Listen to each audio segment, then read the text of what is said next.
this is the one that's going to tank CSI, make the process longer, and make it really, really difficult for you to sell product. Here's why. This is the definition.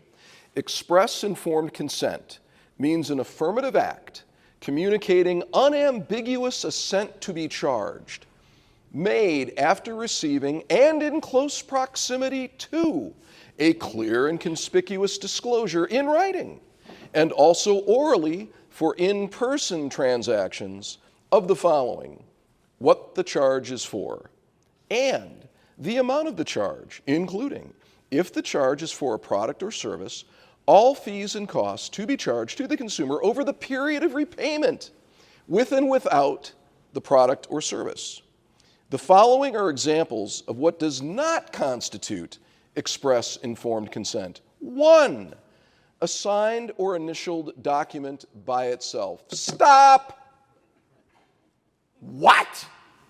When I went to law school, it was a long time ago, Moses was my classmate. When I went to law school, I was taught that if you signed a contract, one signature, you create a rebuttable presumption that I've read the document, I understand the document, and I agree to be bound by its terms. And that is still the law.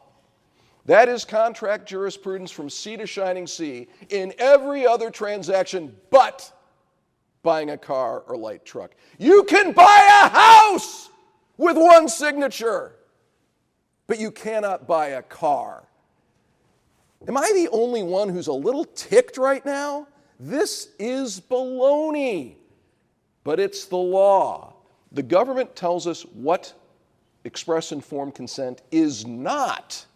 It's not a signature, but they will not tell us, and I've asked right here in Las Vegas, they will not tell us what it is. We're guessing. Blood? Hair sample? Little DNA? Pledge my firstborn male child? I don't know. We don't know. We're not going to know until somebody gets sued and fined for doing it wrong. This is the part that has to go. This is the part that has us litigating against the Federal Trade Commission. There's more to it, but this is the worst of the worst. Offering price, the second worst of the worst. If you got rid of these two things, I probably would say, yeah, new regulation, move on.